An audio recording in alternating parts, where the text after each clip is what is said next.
Mm-hmm. because it is encouraged by the medical establishment over here to have sex when you're pregnant. And so when somebody hears that I'm not supposed to have sex when I'm pregnant, they hear him saying that, especially here in 2022, they Mm-hmm. not trying to hear that because they've never heard it before and it sounds foreign. Our cultural context of sexuality sounds foreign to us because we don't know it. What up? What up? What up? Welcome back to On the Shoulders of Giants. Hey, you see me. You don't see Pat, but you see Professor Carlton Jones. And that still mean is Breakdown Friday and coming straight at you. So put your 3D glasses on. That's what Benny Siegel said to State Property. So what's going on, PC, man? Appreciate you joining me. Hey, what's going on, brother, man? Hey, I'm ready to get this thing popping, man. Thanks for having me. Amen. Always a treat and a pleasure to be on the shoulders of giants, man. Amen. Always. Today we talking about sex.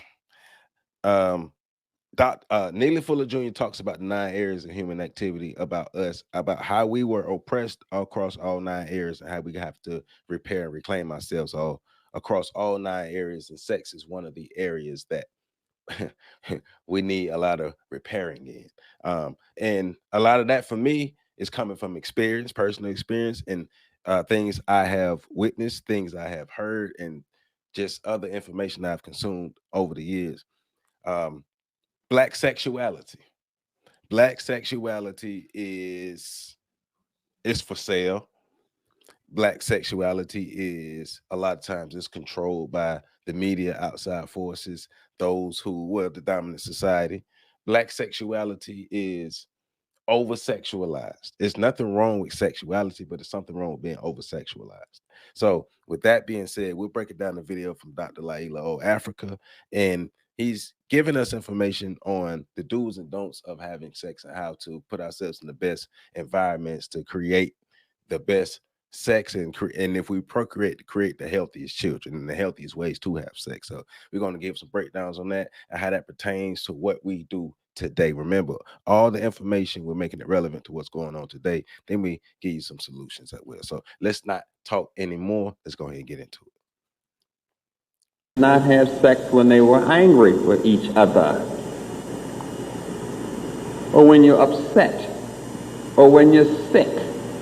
I consider having a cold being sick. I consider bumps on the face being sick. I consider dandruff being sick. I'm considered weird. But in any case, people do not have sex when they're sick. Like you got all this snot coming out your nose. Don't be, please. No sex when you're breastfeeding. No sex when a lady's pregnant. And I'm not going to mention no sex when a lady's menstruating. No. So I'm gonna stop it right there because the first couple times when I was listening to this, I'm gathering it.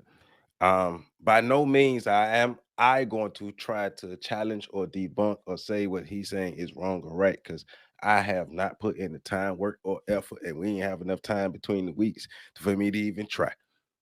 But what I am going to say is what he makes me think about is sexual deviance and the normalization of sexual deviance. That's the first thing that comes to my mind when I hear him talking about the times and the places when we're not supposed to have sex. Um, One of the things that stand out to me is I've had plenty of conversations with black women and white women about having sex while they're on their menstruation. And we're gonna say it like that for the YouTube algorithm, while they're on their menstruation. And I've I've had maybe less than 1% of black women who was like, yeah, I have sex while on my menstruation, while pretty much 70% of the white women. I can distinctly remember having this conversation with this young white girl, this nursing student. Um, when I was working for the health department, at times I had to take nursing students out and show them different places where we did our outreach and having this conversation with this girl, and she's talking about having sex on her period, and I'm just sitting there disgusted. And because in my mind, that's isn't that when the body's dispelling what it don't need at that time? And so to be using that as lubricant and thinking that enhances or you need that within the sex and stuff, but you main thing you're like, oh, it makes it even wetter. Like what? what are you talking about? But overall, it makes me think about sexual deviance, the normalization of sexual deviance, and how far from, because at the beginning of it, he was talking about historically and culturally how African people engaged in sexual relations versus how we engage in sexual relations now. It's especially since we've assimilated so far into white culture, we've adopted a lot of their practices, and a lot today in 2022, it's hard for us to distinguish between the wild stuff white people doing and the wild stuff black people doing. Yeah, culturally speaking, he's really speaking about the bestiality of Europeans. In terms of being able to, to have sex or to intercourse under those different situations. And there's another component too, spiritually. In African-centered culture, sex is more so looked at as a spiritual act. And when a person is sick and under the weather, a lot of times it's assumed that is also, dealing with some type of spirit or some type of entity that could be causing that sickness. And when you mount somebody or you penetrate somebody, there's a transference of not just fluids, but also spiritual energy. Yes. You know what I'm saying? So it's almost like I'm sick and I'm gonna pass my sickness off to you. So these practices weren't common. And I'm not talking about the colonized version of Africa or Africa after it was penetrated. You can actually say, you look at it and think of it from a bigger perspective. Africa was penetrated by the Europeans, Arabs before, but then the Europeans, and then look at how sick Africa became. Yep. They got an STD. Yeah. The Europeans gave them an STD, which lasted thousands and thousands. Because even if you can go back and talk about European penetration and by the Greeks and before that, or not before that, but when the Greeks first came in. But I know you're specifically talking about the Europeans when they came in the 1400s. But you just made me think no. about I'm talking about over the whole period of time. Oh, yeah. All these. Okay. If you want to talk about STIs, STDs, all it's been there for thousands of years. Eventually weakened Africa to the point where it caught the big one. And hold on, let's be clear. We're talking about metaphorically STIs. Speaking. We're not talking about we ain't saying African people got STIs. We're not saying that. We're saying metaphorically the Europeans gave us their sicknesses. That's what we're saying. I would hope that your audience is sharp enough. I'm not. My audience is bright, and I'm not saying my audience isn't, but I ain't taking no chances. All right, because you never know who view this. I know my people down. You never know. But, right. Yeah.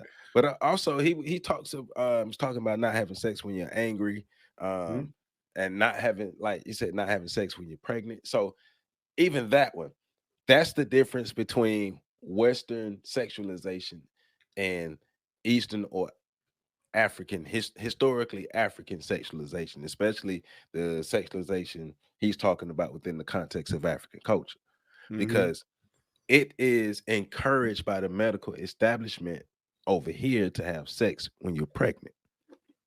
And so when somebody hears that I'm not supposed to have sex when I'm pregnant, they hear him saying that, especially here in 2022, they're not trying to hear that because they've never heard it before and it sounds foreign.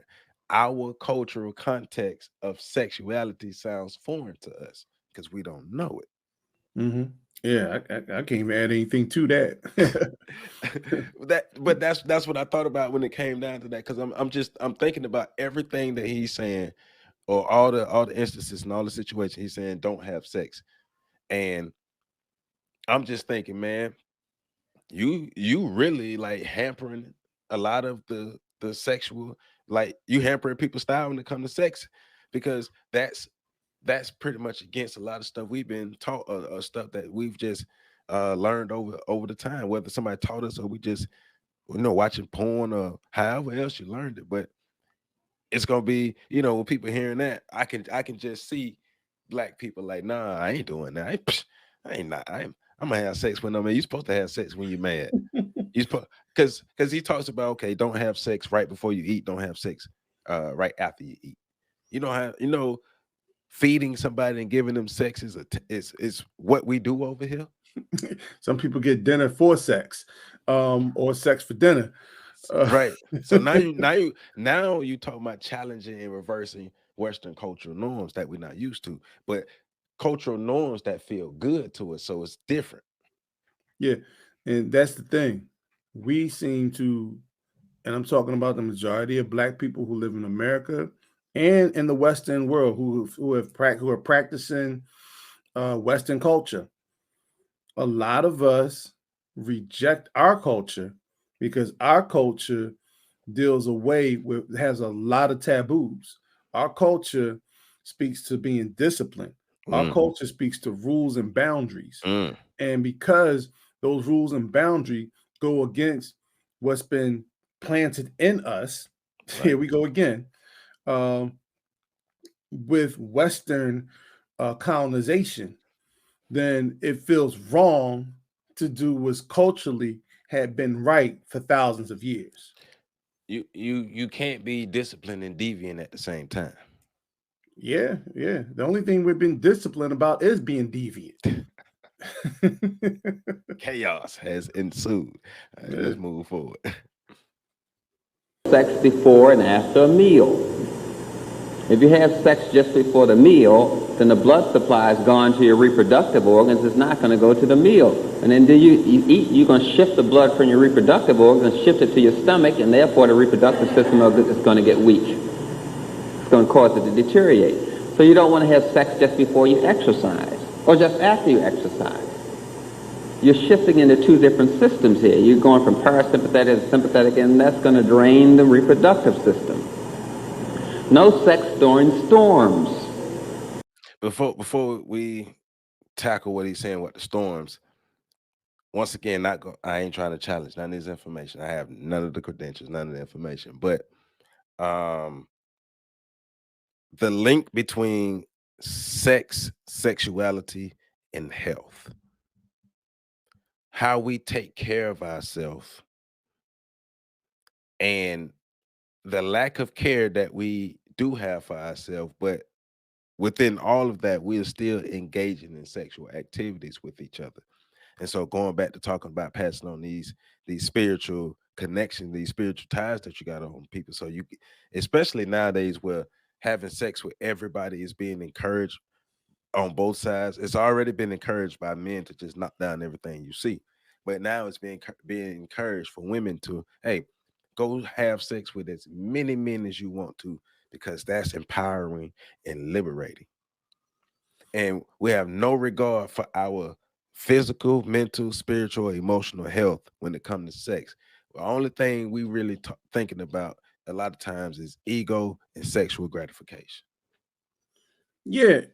I mean, once again, when you tie in the health aspect of it, you look at how so many of us are sickly, how Right. so many of us are, just not physically functioning well. And when you talk about health, you have to also talk about mental health. Right. And mental health in our community is at an all-time low in terms of people's ability to function, stressors and all those other outside factors. So when you factor in the fact that when you do have sex, there is something that takes place in the body that where there's a blood drain from your extremities, specifically for men. There's a blood drain from your extremities and also from your brain. In addition to that, you also put strains on different parts of your body, like your prostate. And if your prostate does not get the proper rest or things of that nature, we have seen the dilemma of prostate cancer and other disabilities that have caused major crisis in the families in the Black community. So that's something we really need to pay attention to. But you're going. I'm glad you said it the way you said it, because it goes back to the contrast between what the Western world teaches and what the Eastern world teaches. Mm-hmm. And that's a conflict between who we are and what our lineage is as well. Because I hear people from the African holistic community talking about, matter of fact, I hear it from a lot of Eastern health philosophy about how you are supposed to have especially for men, you're supposed to have a set time between ejaculation for your body to regenerate. Mm-hmm. And there was a video, it was a Chinese guy, and he was talking, the older you get for every man, first of all, men should practice semen retention. So this is from the Eastern philosophy. That's what they're saying. Eastern philosophy is saying men practice semen retention, and you should have a time of recovery between ejaculations. Mm-hmm. Western science is saying bust off as many times as you can, because Right. that's healthy. Mm-hmm. But we are the most unhealthiest society. Mm-hmm. And you know, one of them too is you have modern medicine that profits off of the illness, and then Right. you have traditional ancient medicines and medical systems that doesn't, it basically allows you to create the situations and circumstances that'll let your body heal naturally. And what we've been dealing with is the medical establishment that'll have a pill for everything. Yep. But the elixirs, the roots, and just the natural ways of healing from sickness and all those other things. Our people have been doing this for thousands, like I said, going back thousands of years, tens of thousands of years, and they perfected these things. And not even just Africans. You got the natives here in the Americas, both in North and South, who've also practiced these same, similar healing systems over in Asia. They practice these herbal remedies and cures and roots and things of that nature. So it's just this European who once again profits off of all of these injuries that we become self-injurious, and they profit off of this, and at the same time lessening our lifespan, because or making our lives less enjoyable to live, because we're constantly incapacitated with their medical remedies to all the calamities that are caused by their medical philosophies. That's the price of I know assimilation. that sounded Metamucil, but no, but that's the price of assimilation. Yeah, you assimilate into a toxic culture that's disease riddled when they got here, a terroristic culture, a culture that has never had any sexual discipline outside of when the Christian movement came in. But a lot of people, you had people who was like doing some prude and square stuff, but for the large part, them Europeans was behind closed doors doing nasty stuff, right? yeah. So but we're talking about assimilating, not adopting, but assimilating into cultural practice, sexual cultural practices from these terroristic, hedonistic people who have no sexual discipline. Remember, we talk about how white people have sex with animals. Mm-hmm. We've had people tell us these stories. We've seen people get arrested. Like, I'm in Tallahassee, Florida. It's country around here. It's folk every now and then get arrested for having sex with cows and horses and sheep and stuff around here. Man, listen, there's a school culture we adopted. We assimilated to, rather. There's a high school here in Philadelphia, like it's an agricultural high school. And I'm gonna tell you, just on the stories from the times I grew up to even recently, they have caught white boys in the barns having sex with chickens, goats, and all this other kind of shit. It's like something is I ain't gonna say it because how YouTube get, but but even going back to to what we were talking about earlier, what caused the pandemic. You know, when people were coming out publicly talking about what they were working with and what they were doing, they were speaking about steaming. They were talking about different elderberry and other plant-based solutions.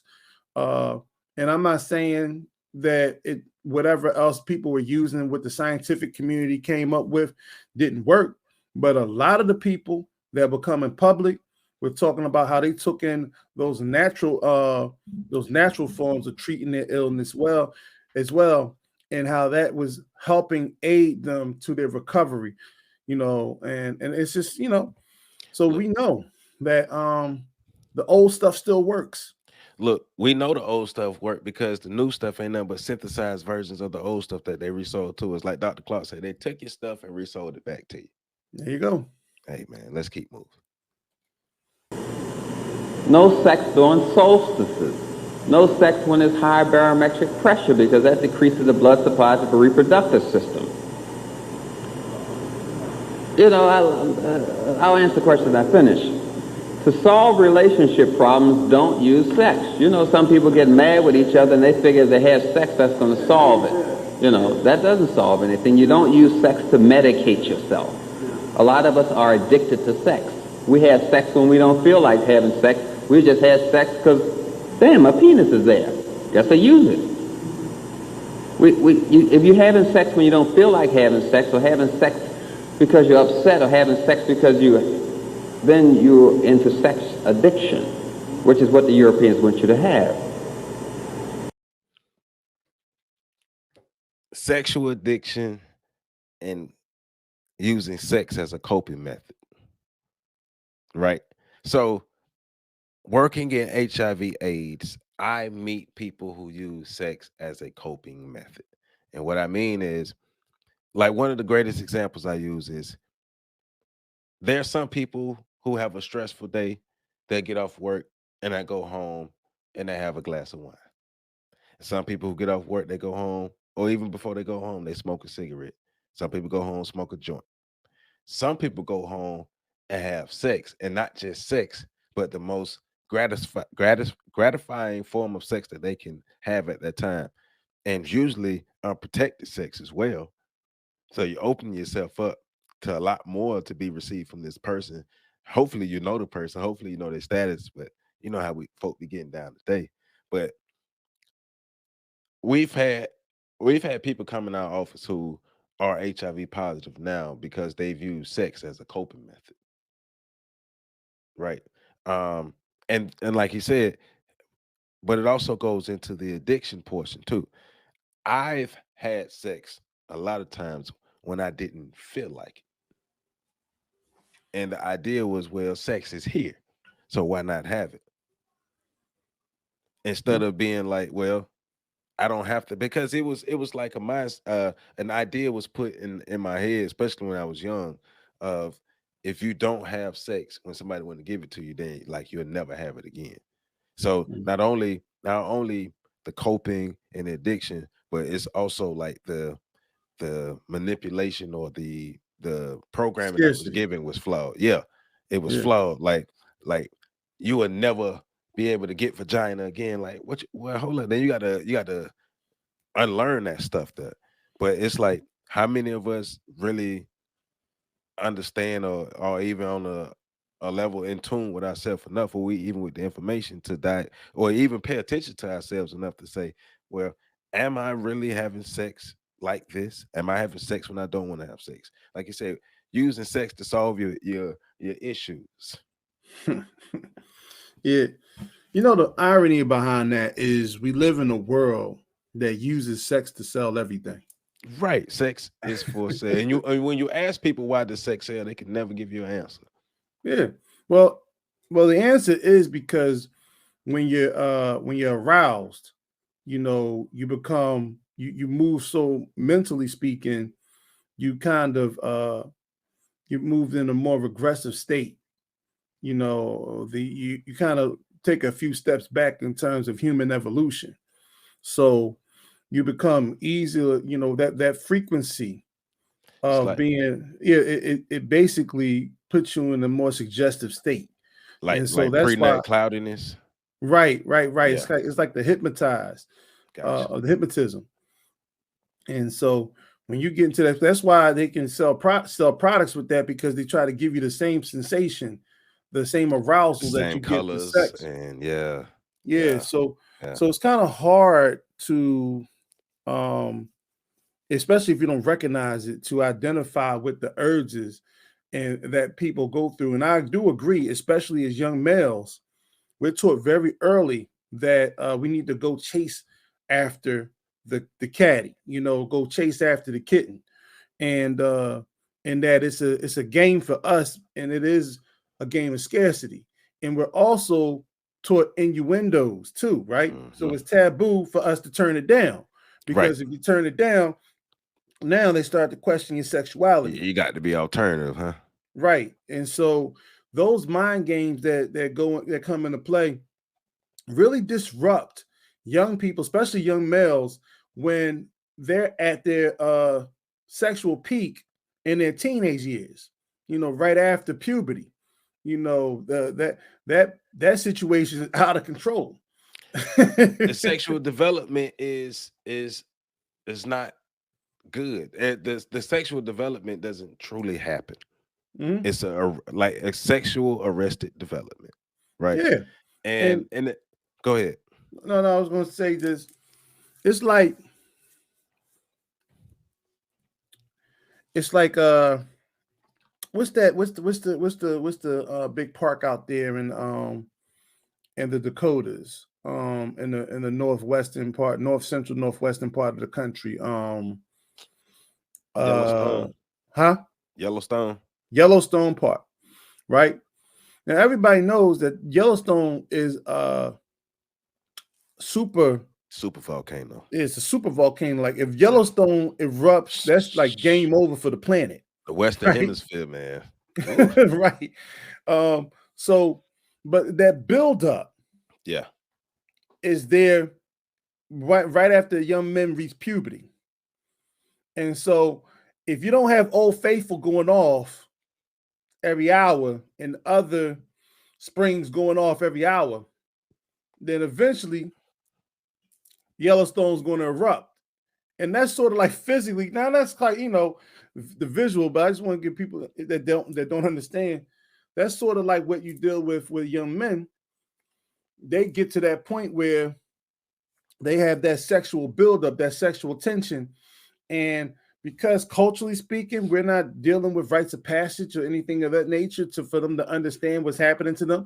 And because it's so taboo for us to even have these conversations with our children, especially, you know, the young boys, in regards to their sexuality and so forth. And because so many of us are uneducated, their peers, you all right, bro? Yeah, man. They're trying to come up on me. I'm fighting though.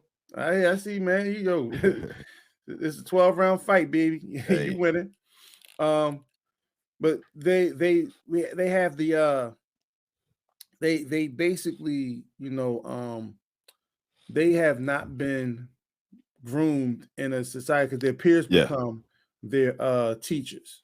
Yeah. And so we're gonna put a pin in, because we're gonna come back to that after we get through the video, especially when we're talking about alternate things that we can do, especially us as men and the sexual development and what we're taught. But let's move forward. Hmm?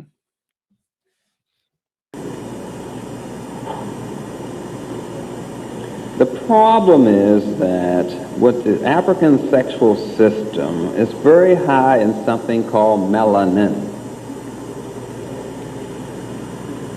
And since it's high in melanin, the melanin grabs these impurities and bonds it at a higher rate to the male and female reproductive system.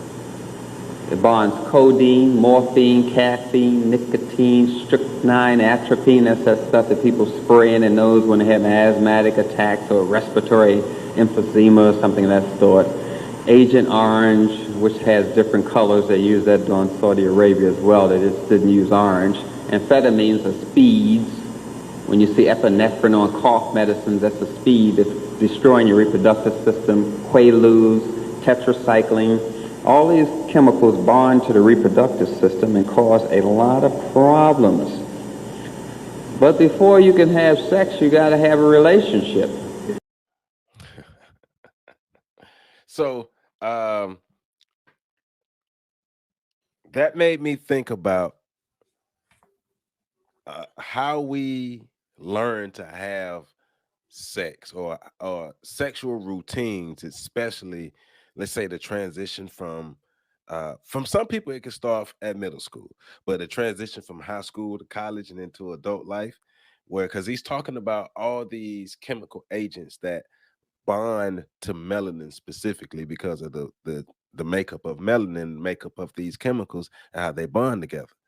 And so in the sexual context, if we're talking about adding extra chemicals on top of um, us having sex in ways that he's telling us not to have sex, but now you're adding alcohol on top of that. Now you're adding THC, marijuana on top of that. Now you're adding nicotine on top of that. Now some people adding cocaine on top of that, whatever other drugs. So not only are you getting the chemical releases from the sex, but you're getting the chemical releases from the drugs, and they both are addictive. And so these basically the way we are having sex is a totally unhealthy way, and we can tell by the outcomes that we're having. Yeah. We're oversexed. Our families are not together. We can't seem to get along. Like you say, before you have sex, you need to get into a relationship. That's not man, please. In 2022. In 20, man, please. The idea is go get your boots knocked. If you get a relationship, you get a relationship, but go get your back blown out. Go drop it off with somebody. And it's like nobody.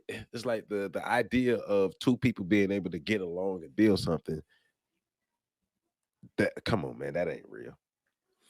Well, you spoke about it a little bit in terms of the arrested development that we have. So we're petulantly, we're like children in regards to having access to all these different things. And then, so we don't see it as a responsibility.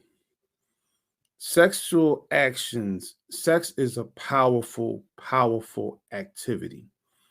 And you see many people treat that responsibility like it's a recreational thing that we do. And one of the things that it does is when we're performing sex, like you said, it becomes addictive because the fact that as Black people, when you speak to melanin, you're also talking to, that's like our connection to the higher power. That's why you had Charles Manson talk about when they were doing Helter Skelter, the reason why they saw fit to start going out there and trying to generate a race war was because Black people were the closest thing to the answer to the spiritual plane. Black people had a very spiritual connectiveness to nature, right, and to the universe and to the Most High. And they understand that from studying us. And they also understand that from studying our spiritual systems, our cosmology from the past. They understand that. So we are the ones struggling with this because a lot of us see it as, oh shit, I got to grow up now. I can't, I can't be a little kid. I can't play dumb. I can't pretend like I don't know the consequences of these actions. And it speaks to something that we lack. We lack culture because we lack discipline and the desire to be disciplined.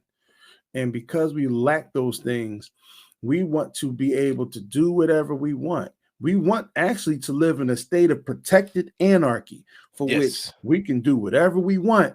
And we just can't, will never have to be accountable for the outcomes unless we benefit from it. And it's almost like we're going to be blind to the actual outcomes, even though the actual outcomes are not favorable.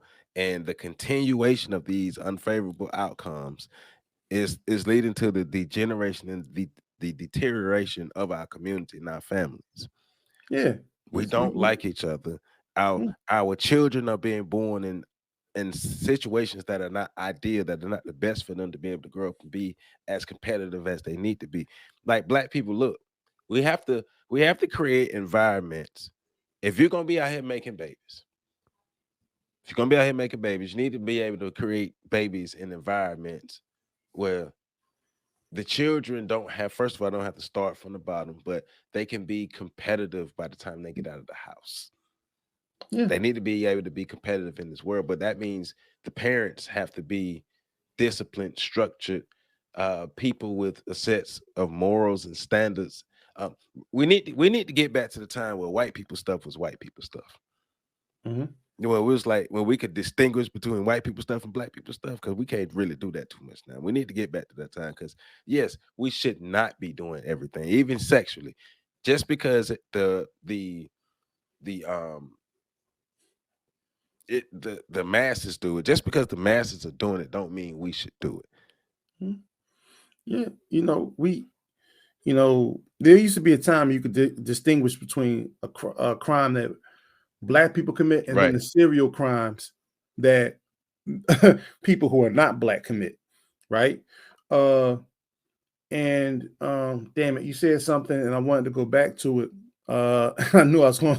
I started to write it down. It'll come back to me. But when you were talking about the need for relationships, okay, I got it. And not liking each other, we have a disdain for one another. It's not even not liking each other. We have a terrible disdain.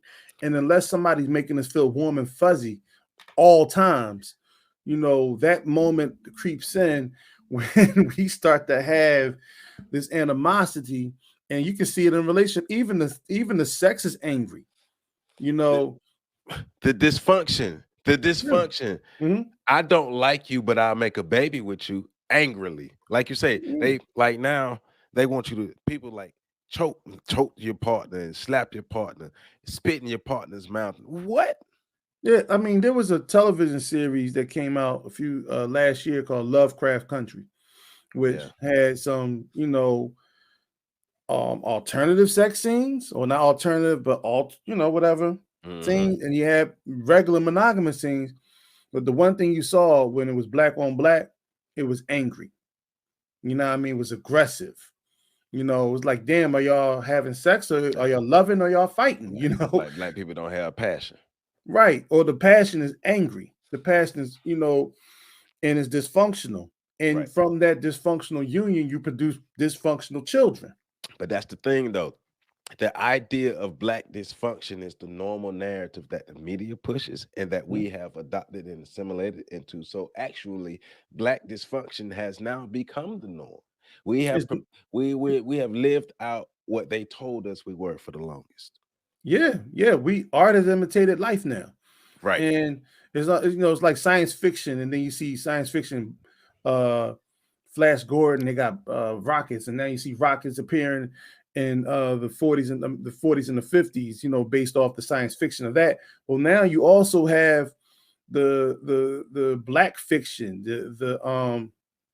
of relationships and things of that nature, and how it perpetrated itself into the conditions in which Black people identify each other and communicate with each other, and also speak to something else, because that disdain it goes a lot deeper than men and the women, the males and the females in our communities that don't get along. It's it's internal. That disdain is how we feel about ourselves. Yeah. And if I hate me and you look like me, you come from me, or you remind me of me, now I hate you too, because I don't revere you as much as I revere me, and I hate me. So you can only imagine how much I have disdain and I detest you. And though I'm physically attracted to you, spiritually speaking, I can't stand you. Yeah. And spiritually, I have animosity towards you. And spiritually speaking, it's going to take for you to do a million things right for me to like you, but one thing wrong for me to hate you forever. And that's the issues that we seem to have. And then we look at that sexually in our community. We don't see each other as somebody we should pair bond with. Like with the men growing up, we had this thing called the notches on the headboard. Yeah. You know, how many people did you sleep with? You 13 years old lying about how many people you had sex with because you want to look like you Manly. Want to be manly. Right. You know, and you know, nowadays the young ladies, you know, and not that the young ladies ever, you know, and I'm talking about since you know, because we got to go back historically at some point about how I got to this point with us. But the young ladies nowadays, they want to be just like the guys. They are being socialized to operate the same way men. But it's worse. Yeah. Because with men, you can try to talk to 100 women, and maybe 2 or 3 of them, if you're lucky, might give you a response that'll lead to a sexual encounter. Women could just pick up the phone. Well, right. Well, yeah. So their body counts are a lot higher because their success rates are a lot higher in terms of having sex. And that's something that's not really been discussed as much in our community because it's the women are doing the things the men do, but because they have much more access to it, then now they're worse off for it because their ability to pair bond has also been disrupted. But these are this archetype man, the Pookies and the Ray Rays and the Pookishas, all right. These archetypes of the black man and the black women, that's the dominant archetypes that are pushed, or the dominant ideas of black people that are pushed. These people are the ones making the babies, though. Yeah, well, and so it's state sponsored. But going back to what Dr. Afrika is talking about, having sex in a disciplined manner, having sex in a cultural and structured manner, knowing when and when not to have sex, because you're talking about creating the pristine environment to bring a soul into this thing, especially if a baby is made, because the ultimate reason for sex is reproduction. Now, of course, humans do have it for pleasure, but he's talking about creating the healthiest and the most spiritually sound environments. So when a child is created, that child is created in an environment that's culturated, that's going to help them become the best versions of themselves. That can help them, go out and be productive in this society. They're not coming in with like baggage. They're not coming into toxic situations. They're not coming into situations to where from the womb they are experiencing trauma. Think about how many children are born in traumatic situations. They're within the mother's womb for 9 months. The mother's in the stressed out traumatic situation with the fathers, and the baby's in the womb with that for 9 months, and then the baby got to grow up into that. How you think that person's response, just normal, not even sexual response, how you think that person's response to society and themselves would be? Well, I mean, and I'm glad you brought that up because, I mean, shit, we could look back at the crack cocaine era, even the heroin era, when children were born addicted to drugs, alcohol syndrome, babies born addicted to alcohol. So if they're carrying those types of traumas, you can only imagine, like you said, they experience every single trauma in the womb that the mother experiences. So her traumatic environment becomes their traumatic environment. But see, the reason why this dysfunction is so prevalent within our community is because our community has never had a chance to catch its breath. Right. True. This demon of white supremacy that's been, prevalent, not just prevalent, but not just oppressive. You see, oppressive has been so generalized right now that it's been watered down. We really need to understand the amount of turmoil that this devil has created in regards to Black people being able to function for just one generation without being bombarded with their H-bombs and all these different artillery, this that they've been utilizing against us since the inception of this country. And in fact, one can argue that they cursed us when they brought us here, and it got worse in the 1800s when they started bringing the women here, because they figured out, because of with the the trade being made illegal internationally. The African slave trade being illegal internationally speaking, they had to bring women here in the early 1800s so they can produce breeding farms. In these breeding farms is where some of the biggest dysfunction took place, because this is where you had the boys put into the barns and them graping their little sisters, graping their mothers, and things of that nature. And that's where the term bucks came from. We have to acknowledge it. I'm not saying we can't do anything about it, but we have to acknowledge that historically speaking, when Black people set up their own communities away from this virus of white supremacy, these white folk came marching in, and either they used fire, they used overpasses, or they used water in lakeside townships to flood Black people out of being comfortable in this particular country, until the point where Black people eventually came back to the fold. So, it's just a lot. But to get back to what you were talking about, now that we know it, and more of us know it, it's our responsibility to do something about it. Well, yeah. So one thing, yes, we've never had a chance to catch our breath, but we have no choice but to, damn it, do what we need to do without being able to actually catch our breath. Right. At this point. And I'm talking to myself and everybody who listening. Stop calling yourself conscious if you're going to continue to have ratchet relationships and ratchet outcomes. Because it's not enough to look conscious. You have to live it. That's what Dr. Afrika is talking about. Living it, because just looking like it is not creating the culture, the environment, the habits, the morals, and the attributes that we need to be upstanding people. It's masking all of the toxic traits that we've assimilated to from Western culture. So one thing is we talk about doing something different. Men, grown men, stop teaching these little boys, stop teaching young men to just smash everything moving. Teach these, you go out and learn it and teach these young men penis discipline. Men, us Black men, we have to learn how to discipline ourselves when it comes to sex and sexuality. We don't always have to give in to our sexuality. Because it's funny, right? I didn't mean to cut you off. Go ahead. But I'm thinking about it, and I'm thinking about how the conversations I've heard older guys have with younger brothers. And it's almost like the older guys are trying to impress the younger brothers. Now. It's not like they don't take the role as being the old head. They don't take the role as being the leader, Jegnas.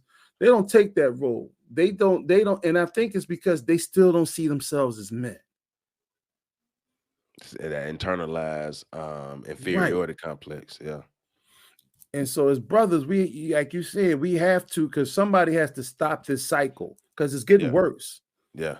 And the discipline part, you can't have women out here having sex with all these brothers if these brothers finally decide to pull that back and be responsible about the decision. Because although they think they're gaining something, in the long run, the entire populace of Black people, Africans born in America, and et cetera, is taking a tremendous hit. Generation after generation after generation. And then now sex becomes the focus instead of nation building. Black people intentionally becoming single parents is the norm. I've had conversations with young college girls who are afraid to be in relationships with men, but these same men, they will have their babies. The idea of the everything is flipped up all willy-nilly. It's all messed up. Like the idea of us being together, working together, building together is more difficult than the idea of creating and raising life. But we don't get how the environment the environment our children grow up in, damn it, it matters. Our children need to grow up in the best environment so they can be their best. It's like you can't plant a seed. You can't be trying to grow a flower and you plant that flower seed into some janky some soil they got oil in it and they got gasoline in it. They got a whole lot of harmful agents in it. You're going to plant that seed into that and really expect a healthy flower to grow. Mhm. Really? Like that's not going to happen. Our children need the proper nourishment so they can grow and be their best. You can't say the children are the future, but then you're creating environments for them because of a lot of times it's la- lack of trying to create better environments for the children. Like we got to be more responsible about the decisions we make. It. If you and your partner, whoever you with, the person you with, if you all are not in the best financial situation, y'all asses need to use condoms or don't have sex at all. If you can't pay for the outcomes of sex, damn it, don't have it. I just think that uh being disciplined is something Right. that we need to start early. And it's funny, right? Because not funny, but and I know I say that a lot. Trying to work on that. One of the conversations I've heard women say recently is that the reason why they don't choose marriage before having a child is because they've seen their mothers carry and have children, but they haven't seen their mothers become responsible wives. And these are the type of legacies that lead to these particular situations. We got in our culture, man.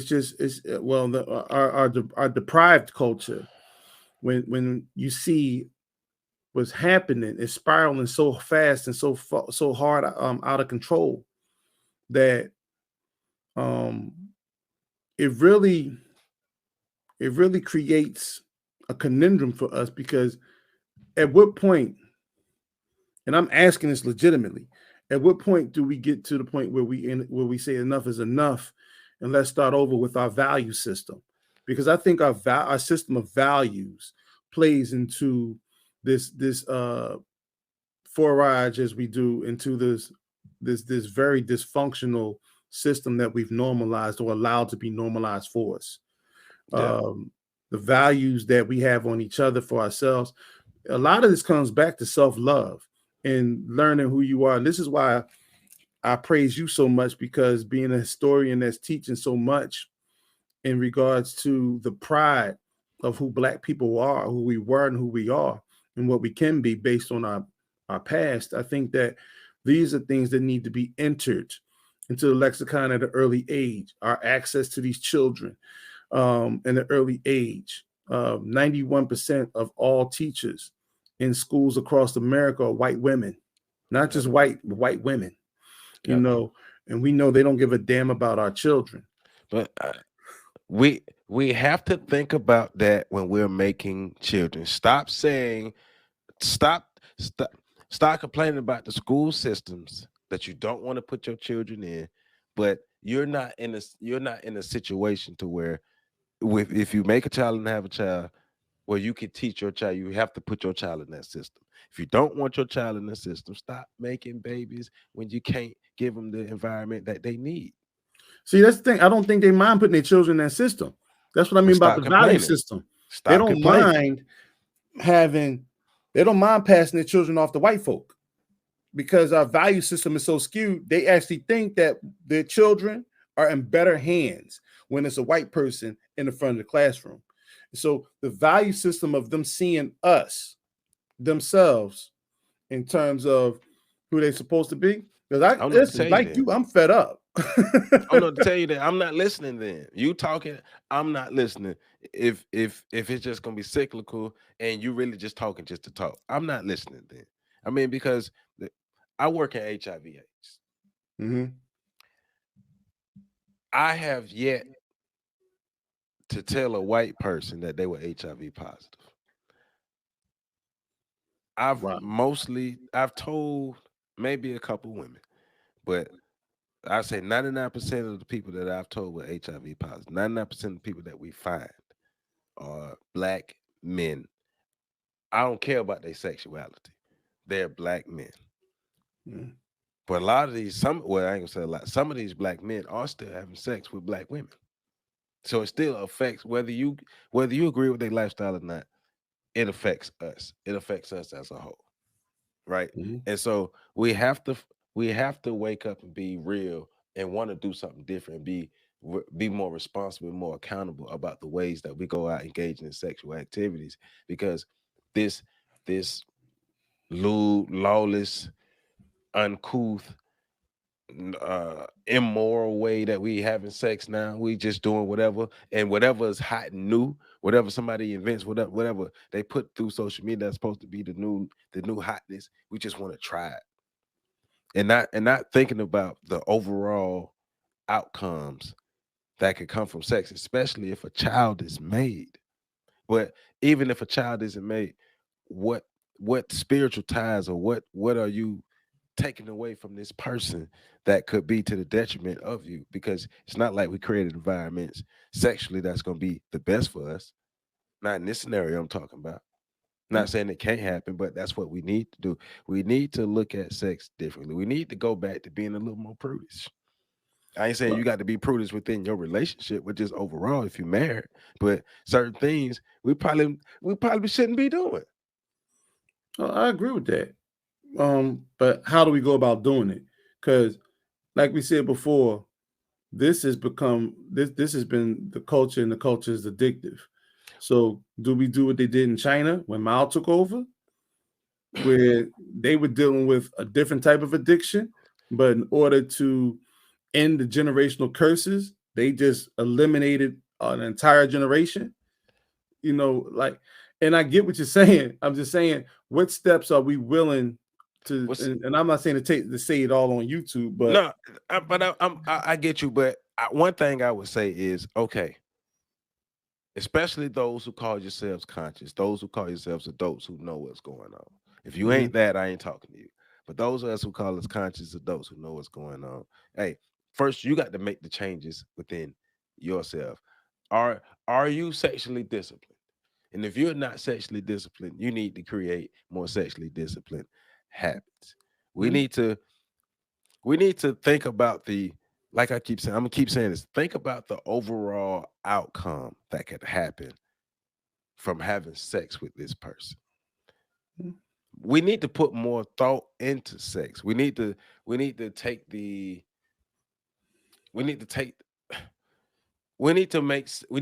taboo out of sex, the Western taboo out of sex. We need to retrain ourselves about sex. We need to learn about sex. We need to talk about sex from an African centered standpoint that could help us reach a healthier state with each other, because sex has to be retaught. It has mhm. to. You got to start it over. You got to throw away what we're doing now, and you got to start it over. But going back to what Pat and I talked about in the past is self-actual, like us actually self-actualizing. And once we are self-actualizing, we are re-engineering our sexuality and that self-actualization. Now, I know I'm talking, and I know I'm saying what we can do. Now the thing is, are we actually gonna do it? No, because these are tangible steps and things that people can do. They can start Mhm. today and choose to do better. You can choose to create better habits today. You can help. If you can't do it on your own, you can choose to go get help. Mhm. But all those choices gonna be made. And that's the thing. Who's willing to pull the proverbial trigger on that type of stance? And listen, in a pet, and I think about it from a perspective of, neither one of us have been sex deprived in Right. our lives unless we chose to go without. Right? We haven't had any problems with the ladies. Um, there's a lot of people out there who did, in this dysfunctional culture, did grow up like that. So they look at us like, well, see, y'all could talk like that because y'all just pulling back off of what y'all been doing. Consciously speaking, I have a serious issue with the consciousness of people, because I think people like to believe that they're conscious just because they don't want to be left out or considered less intelligent. But I Or think that they want to be on the right side of history for blackness. bruh, 99.9% of people are unconscious to the world around them. I don't even believe like what the 5% say anymore. 99.9% of people are unconscious to what's going on around them. And see, I can say that because I recognize that there's things I don't know that I need understanding. There are people out there that believe they know everything and have an answer for everything. And therefore, they believe they can come in here and lecture both you and me on the particular topic that we might be experts in. Now, in terms of some of the things that people can do to become more conscious, Dr. Llaila Afrika, excuse me. He had proteges that are still doing his work. One sister that I know that you can learn from, she's on Instagram right now. Her name is Neequa, Neeqa, Neequa. She is a sister who's going on further. She's written several books. And that's what I'm talking about, furthering the information. Right there. And she talks about the medical, and she breaks it down in both traditional medical ways, traditional healing as a traditional healer, and she also cross-pollinates it with modern medical, making it relevant for 2022 and the time we living in. Right. So that's somebody who that, you know, she is the type of person that if you go and look at her work, she breaks it down, illustrates it. So she's not even, you don't even have to read her books. You can actually go to her Instagram channel and see the work that she talks about, because she actually breaks it down step by step. She gives diagrams and things of that nature, and she talks about the pros and cons. In other words, she allows you to think critically about the decisions you make concerning sex, and she speaks specifically about those issues as well as other health issues as well. So, you know, so those are like, that's the way I would tackle, because you're talking about being African-centered, bruh. I don't even know when we talk about African-centered, who is African-centered anymore, because it's been he has been mutated so much. Look, me and Pat have said this. We know there are people who disagree. I think we should concentrate more on self-actualizing as Black people in America who have a lineage to Africa. Mm-hmm. And that might mean that it's not as African-centered as you want it to be, because we're not in Africa. Man, listen, the Africans that live in Africa aren't as African-centered as they used to be. If we're going to be honest about any of this, the majority of African people don't even, their first language isn't their African native tongue. Whatever we create has to be something that can be helpful to us where we currently are in the world. Yeah, and I totally agree with that. And it's like what Malcolm said: you African wherever you are. Yeah, you know, like yeah. You put it's in puppies us. You really say you put puppies in the oven, they don't turn to biscuits. Right. It's in us. The lineage, the African lineage, will never go away. But we are Black people of African descent in America, and we've been in America so long that we really don't have. Most of us have no idea of who we are in Africa and where we go back from. But we know we have a connection to Africa. But we also know where we are today in the world, and we have to be able to be competitive and be our best selves where we are in the world. And that means learning both about our African lineage and using everything we can from that's relevant to us, and also self-actualizing, learn about who we are as Black people in America, and using everything we can from that and fusing the two, because that's who we are, and you can't get away from that. Yeah. All right. Listen, all I say is Ashe. Hey, man. But to close this out, discipline, morals, structure, but also thinking about the bigger picture. One of the things I do for myself, especially if I'm going to be engaging in a relationship of any sorts with a young lady, I ask myself, is this somebody I can see myself having a child or raising a child with? Is this somebody I can see having my child, or even potentially being a partner in life with me raising this child? And if that's a resounding no, then that's a great message to not have sex with this person. It's a Now, red flag.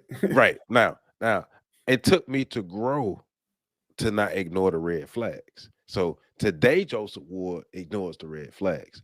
Yesterday's 20 years ago, Joseph Ward didn't ignore the red flags. But I remember why I didn't ignore the red flags. So when I see younger people ignoring the red flags, I'm not acting like I don't understand. But because I have a level of understanding, we should be able to, and I can give information for them to so they can be able to take control. I've been celibate. I made myself go celibate for a while. I've made myself do things. You got to push yourself. You have to discipline yourself. Put your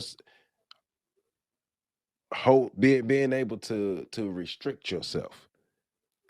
Practice that. Sometimes you can learn. You might not even have to learn the discipline from restricting yourself from sex. Take some other thing that you like and restrict yourself from that, and see how the habit can build from there. No, I think we definitely need to fast more as a culture. Yeah. Fasting, I think instills discipline. Because if you can accomplish a fast for one day, There where you you go. go, you do like a fruit fast or a water fast for one day, then it teaches you to be disciplined. And once you learn you can be disciplined in one area, you start to expand the different areas you can be disciplined in. Because you Yep. just take that same practice and apply it to different aspects of your life. And I think that's where we need to go. And specifically, talking to, manhood, I think we need to redefine some of the things that make us, that count in terms of manhood and masculinity. And some of those things are removing those shaming tactics, being able to, as men, support other brothers when somebody's trying to question their sexuality because they turned down a sexual encounter. Yeah. To reinforce the fact that as men, we have choices too. Yep. In that Yes. regard. Yes. And to Yes. stop allowing that to become a pressurized situation where somebody is forced into an encounter they don't want because the group of men are caving in, which is very unmasculine to the pressures of the pressures of their peers or the pressures of women who deem them as somebody they want to sleep with. We need more women to hold other women accountable for their sexual acts. There's sexcapades out here in these streets.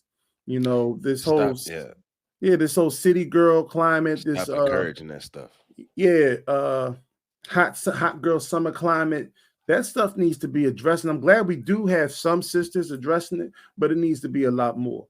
The celebrity worship in society, but like I said, it's going to take that small, like we always talk, it takes the small nucleus, that critical mass of people to actually be the ones, the forerunners of culture. We just haven't been able to find that critical mass of people, but we're building towards that. And I think those are some of the things. And being like yourself, you become an older brother, a big brother to some of these young brothers out here. Mm-hmm. So when you see them move in a certain way, we have to address it and stop them in their tracks and get them to think critically about what their moves are and let them know that we made mistakes like that, and we don't want them to make the same mistakes we did. And this will be my last thing I'll say, because I do believe us checking each other is another answer to this. It's another component to this. But you can't check everybody the same way. Everybody not going to listen to you coming one way. So because I do HIV testing, I come in contact with a lot of different people, and we're talking about their sexual history. So I know a lot of people's business. I know I can tell you what's going on out here because I'm talking to the people. I'm literally talking to the people, and I'm seeing patterns of behavior. So whenever I get a chance to, especially to talk to young men, because I'm strategic about who I bring out with me, because I bring people out with me who can give specific information to specific people when need be. And so, but especially when I'm talking to young men, I'm giving them game from experience. But every young man I talk to, I'm not talking to them the same. And you got to, because us OGs, we got to be able to communicate with these younger folk. And we can't keep talking at them and yelling at them. Some of them you can. Like I'm one, if older cat, man, you can talk cash shit to me. It ain't gonna bother me one bit. But you can't talk to everybody like that. But I do think we need to be more conscious about the way we're delivering messages to the generations behind us, especially if we want them to respect us and listen to us. Because as we've learned as we've grown older, just because you're older doesn't mean you're wiser or have my best intentions. Yeah. Yeah. And just because you're older doesn't make you an elder. Sometimes you're just There older. you go. You just young fools who don't get better turn out to be old fools. Hey, well, But you said it, man. I really can't add nothing to that. You know, hey, the way we have to diversify our methods. I know one way that rarely works is treating these young brothers like we're their father that went out for, you know, that carton of milk and never came home. yeah. Hey, You know, but and that's a terrible stereotype. I'm it's sorry. all good. Hey, man, but all in all, let's do better. Let's be better, and let's get better outcomes because we actually put in the real work. Professor Carlton Jones, let me point the right way. Yeah, Carlton Jones, Joseph Ward. Shout out to Pat. Hope you feel better, brother. We're gonna be back next week. Really going down. Love y'all. Catch the next video.